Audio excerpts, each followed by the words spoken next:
Charles gas. Kuy Oma, kuy. Ayo kap. Dadah Oma. Gas. Ada tempat yang indah di sudut Depok. Gue mau sambangin. Tapi sebelumnya, Kemsu, soto mie Bogor.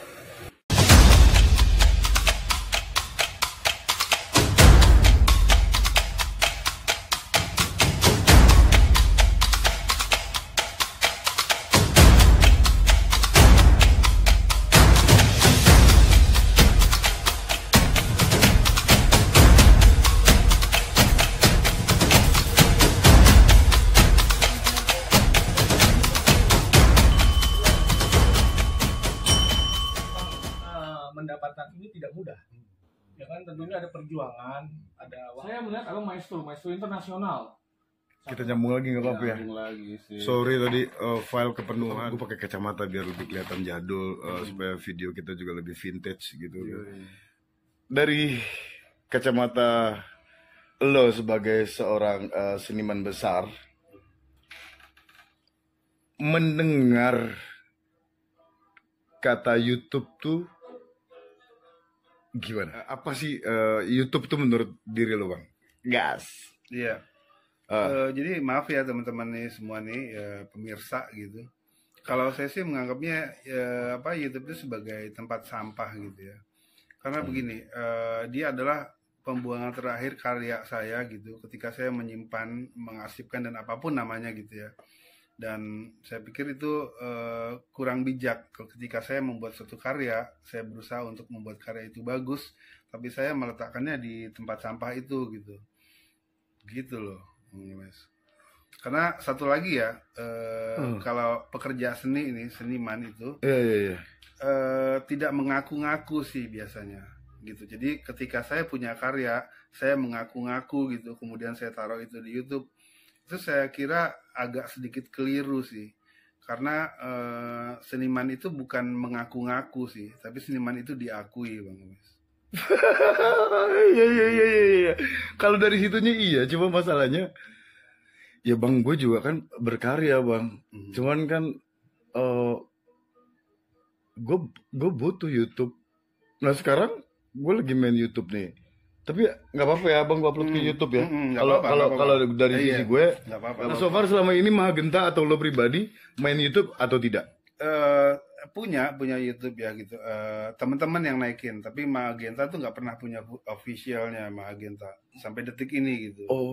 Tidak pernah punya. Jadi teman-teman kalau mau naikin Mahagenta di YouTube ya silakan gitu. Tapi ada beberapa kali saya malah meminta untuk teman-teman yang pernah naikin video Mahagenta di YouTube, saya minta untuk di take down gitu. Loh, ini gue gimana? Ya nggak apa-apa, ini sifatnya reportase ya. Ini reportase bukan karya gitu.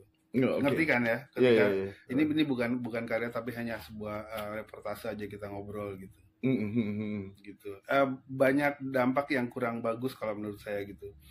Putusnya jembatan interaksi sosial, kemudian menurun drastisnya value yang kita punya gitu. Itu antara lain yang cukup beralasan buat saya, dan masih banyak lagi sebenarnya sih gitu. Karya ya, value karya. Iya betul. Oke. Sebenarnya nama Mahagenta tuh kalau lo browsing tuh banyak banget lo di Google. Mungkin ya. Banyak. Gue tuh udah berapa kali Mahagenta gitu.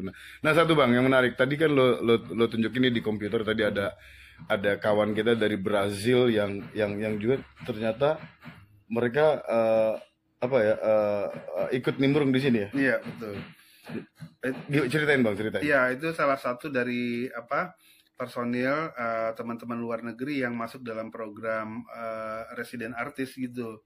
Resident artist berarti kan dia menetap di sini. Menetap di sini untuk belajar di sini. Iya, untuk 1 bulan atau 2 bulan gitu.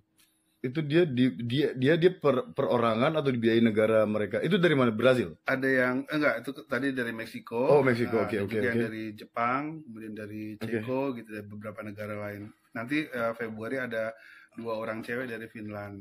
Mereka vokalis tradisional gitu dari Finland, dan akan workshop dan tinggal bersama kita di sini.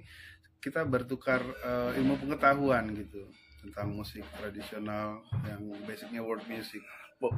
world music, basicnya world music. Berarti ini kayak pertukaran ini nggak sih pengenalan jenis alat musik dan musiknya itu sendiri nggak? Kira-kira bisa begitu nggak?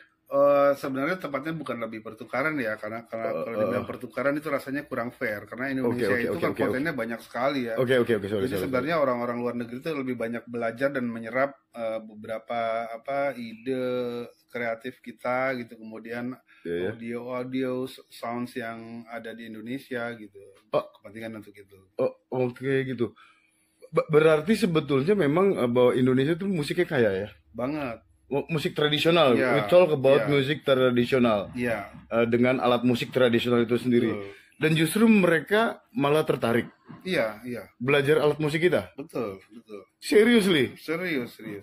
They pay, mereka bayar ke sini enggak? Akhirnya untuk tinggal di sini. Akhirnya mereka membayarkan diri ya, yang selama ini aku nggak pernah minta atau segala macam, dan biasanya mereka kirim dengan cukup lumayan sih gitu. Saya nggak minta-minta, tiba-tiba mereka pulang ke negaranya, saya ditransfer aja gitu. Terus mereka tidurnya di mana? Di sini kita ada beberapa ruangan, beberapa kamar, bahkan di belakang itu ada. Ada yang kayak tenda itu ya? Iya. Dan mereka bisa menetap di sini berapa lama? Paling lama ada yang 2 bulan. Biasanya by email dulu, jadi mereka ada pesan? Enggak, sebelum mereka tiba di Padepokan, mereka biasanya saya bisa ngapain aja, saya butuh internet yang ngebut, kemudian saya butuh laundry, saya butuh ini, nanti kita adjustment lah dari beberapa kebutuhannya mereka gitu, sampai makanannya, tidurnya gitu, dan mereka sih enjoy dan senang-senang aja gitu ya. Dan mereka tinggal dalam waktu yang lama, itu sangat menarik sih gitu. Dan mereka belajar alat musik tradisional kita. Iya. Sampai paten nggak menurut lu? Beberapanya karena keinginan tahuan mereka tuh cukup besar, jadi cukup mudah mereka untuk bisa menyerap, mengaspirasi apapun yang ada di muatan lokal kita gitu. Mereka mudah menangkap lah gitu. Dan mereka benar-benar tertarik sama musik tradisional kita. Betul. Dan mereka ada yang guru kendang Sunda di Australia gitu. Luar biasa. Belajarnya dari sini dulu. Belajar dari sini. Wah, hebat, gila. Terus ada nggak pada saat Mahagenta melakukan tangan gue shaking nih, melakukan pertunjukan itu, terus bule-bule itu pengen ikut nimbrung di pagelaran itu sendiri? Ada beberapa kali. Dan bahkan mereka ingin terlibat proses secara langsung gitu, proses kreatif kita gitu. Ya mengintip, pengen tahu bagaimana mekanisme memadukan alat-alat instrumen tradisional ini dengan alat konvensional gitu. Ya jatuh hati langsung ikut proses lah gitu. Dan biasanya kalau lo mau ada pagelaran itu Bang, Mahagenta mau ada pagelaran itu proses latihan kan nggak instan tuh ya. Iya. Itu proses latihannya berapa lama? Iya, kita minimal 8 bulan. Lamaan dong sama gue. Ya dari sketsa idenya kita, kemudian teknik presentasinya gitu kan. Ya hubungan antar instrumen gitu, hubungan antar arrangement gitu, kita studi dulu biasanya gitu. Nah, so far karya-karya kan tadi udah didengerin juga beberapa karya tuh. Itu kan ada karya yang lo bikin sendiri ya Bang? Lirik dan notasi gitu. Iya. Nah, waktu mau pagelaran itu kira-kira yang ditampilkan tuh lagu yang itu yang udah dibikin itu. Iya. Dan gimana caranya supaya sebuah pertunjukan itu bisa menarik? Apa memang targetnya ini supaya menarik atau cuma sekedar, karena kan kita kan main di sini pertunjukan tuh Bang. Sini pertunjukan itu kan kudu menarik ya. Iya, betul. Dikemasnya gitu. Betul. Nah, kok Mahagenta atau lo sendiri tuh berani gitu mempertontonkan karya yang belum pernah diperdengarkan, bahkan virgin ini karya, berani, dan rata-rata dapat applause nggak yang cukup? Iya, jadi begini, itu adalah suatu nilai kesetiaan yang kita bangun selama bertahun-tahun. Bahasanya keren nih. Ya, kesetiaan. Terbayarkan oleh kesediaan para audiens untuk bisa hadir, merasakan sebuah peristiwa yang mereka selama ini tidak pernah alami lagi, untuk menyaksikan bagaimana sophisticatednya alat-alat tradisional itu gitu. Dan teknik presentasi itu sangat menentukan mereka untuk bertahan atau tidak, setia atau tidak dengan Mahagenta selama 27 tahun gitu. Oh iya. Itu ya teknik aransemennya, teknik munculnya, lighting, konsep desain, dan para pemainnya yang kuat gitu. Ditambah dengan beberapa acting, dramaturgi dan sebagainya itu kita create. Sehingganya mereka hadir itu bukan untuk melihat musiknya saja. Mereka mengalami sebuah peristiwa. Gitu. Berarti ada adegan gitu juga. Ada. Dia kayak ini ya, kayak pagelaran musikalisasi. Ya. Musikal. Oh, I see. Kita pernah mainin Phantom of the Opera, kemudian Miss Saigon, Les Miserables gitu dengan alat tradisional. Kita bawain Queen dengan gamelan juga gitu. Oh, itu kan peristiwa yang kita hadirkan gitu. Oh, berarti bawain lagu orang juga nih? Iya, di cover gitu. Iya, pada beberapa dekade kita tunjukin bahwa musik tradisional itu mampu mengalahkan atau mampu menaklukkan musik Broadway yang segitu heboh dan segitu luar biasanya gitu ya. Gitu dengan alat tradisional. Phantom of the Opera itu karya-karya berat menurut saya. Itu lagu siapa sih? Phantom of the Opera. Itu dari sebuah film musikal kan, Weber gitu. Oke, panjang juga ya, Bang. Perjalanan 27 tahun, Bang. Terus pernah nangis nggak, Bang? Waduh, setiap konser kita selalu menitikkan air mata gitu ya. Karena gimana keharuannya kita mampu bertahan di derasnya arus globalisasi kali ya, arus industrial gitu, musik-musik industrial ya. Betul. Dan perih ya Bang perjuangannya. Iya, perih banget lah pokoknya. Jangan coba-coba, don't try this at home. Tapi kan mesti ada yang nerusin nih.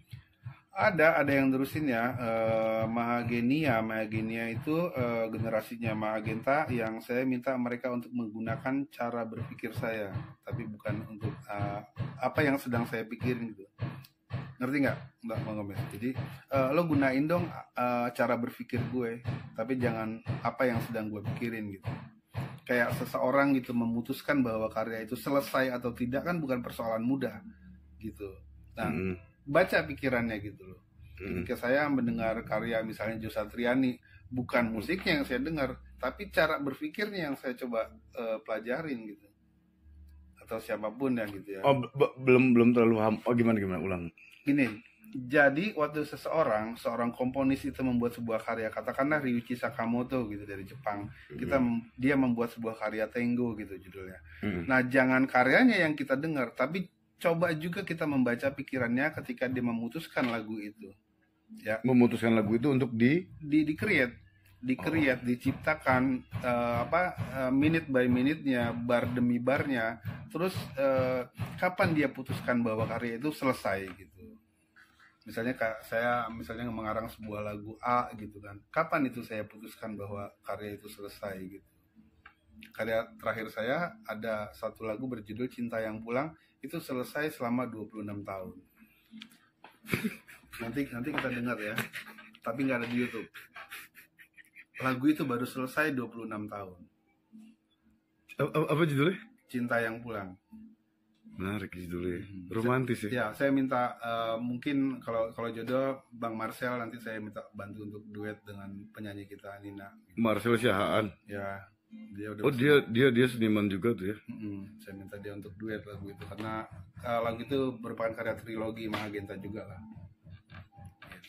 Jadi gimana bisa 26 tahun tuh lagu gak kelar-kelar? Artinya lagunya panjang juga? Enggak. Durasinya tuh 4 menit kurang lebih. Tapi untuk synchronize gitu, terus aktual dan bahwa pencarian itu nggak mudah gitu. Untuk beberapa hal sebuah pencarian itu nggak mudah gitu. Kita bisa ketemu di tahun-tahun terakhir mungkin gitu. Rumitnya di mana? Di lirik atau di komposisi musiknya?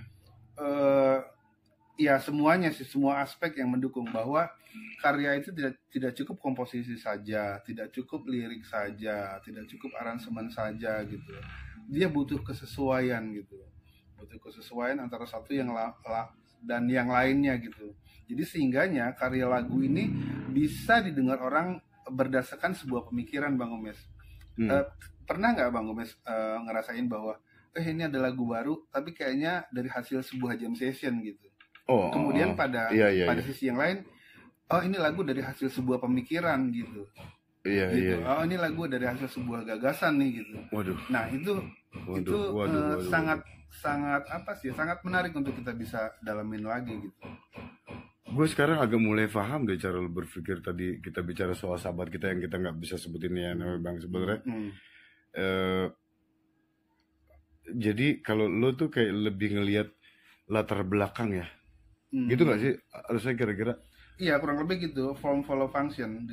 Jadi apa bentuk itu mengikuti fungsi kan. Ketika kita memutuskan membuat sebuah lagu atau aransemen, kita lihat fungsinya dulu. Fungsinya itu lagu, bukan fungsi dari si penciptanya. Bukan. Oke. Karena dengan fungsi itu baru akan ketahuan bentuknya. Jadi jangan cari bentuk dulu gitu loh. Jangan bentuk lagunya dulu. Iya, karena kan bentuk itu nanti mengikuti dengan sendirinya ketika kita tahu itu fungsinya gitu kan. Misalnya gini, fungsi topi ini adalah menutup kepala, maka bentuknya akan seperti ini, Bang. Gitu. Karena fungsinya kita pikirin dulu, maka bentuknya seperti itu. Juga dengan kursi, karena fungsinya duduk, maka bentuknya akan seperti itu gitu. Jadi jangan ngeributin bentuk gitu. Form follow function. Nah, berarti lagu yang terlama yang lo bikin tuh yang itu cinta apa pulang itu? Iya, cinta yang pulang. Aduh, judulnya cakep ya. Romantis ya. Kalau gue bisa ngelihat berat bahasanya itu cinta yang pulang itu. Iya. Keren loh. Nah, gimana nih Bang kalau misalnya teman-teman gue pada mau dengerin lagu-lagunya Mahagenta atau karya lo tuh? Oke, bisa datang ke sini Padepokan Mahagenta. Oke.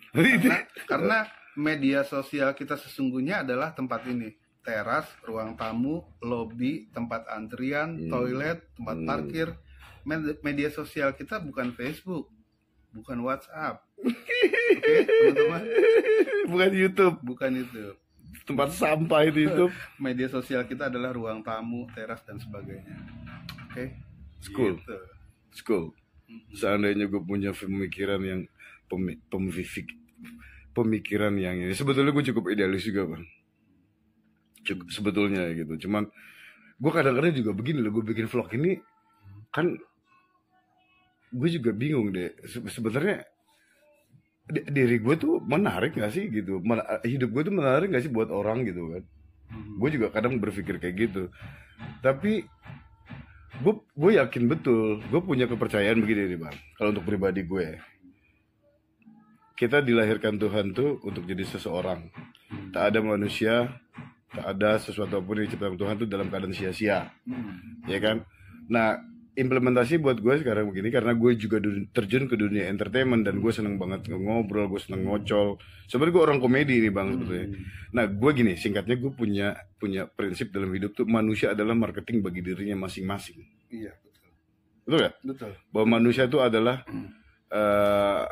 makhluk yang disebut yang dinamakan yang boleh kita sebut sebagai talent. Iya. Talent itu harus profesional.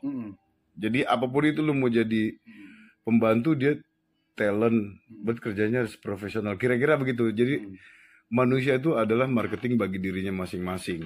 Lah kalau gue meskipun gue nggak ngerti orang pengen tahu nggak sih sebenarnya soal kehidupan gue, akhirnya gue coba bikin YouTube. Sebenarnya Gomez itu siapa? Karena perjuangan gue kan anak band cafe nih Bang, ya kan. Gue dari tahun 92 tuh hidup gue udah dunia malam gitu kan. Sekarang di umur segini gue juga masih di dunia malam. Tapi dulu gue latihan teater, gue juga belajar sendera tari, dan gue sempet jadi aktor monolog juga. Terus gue juga seneng sama musik-musik tradisional karena memang gue cuma satu.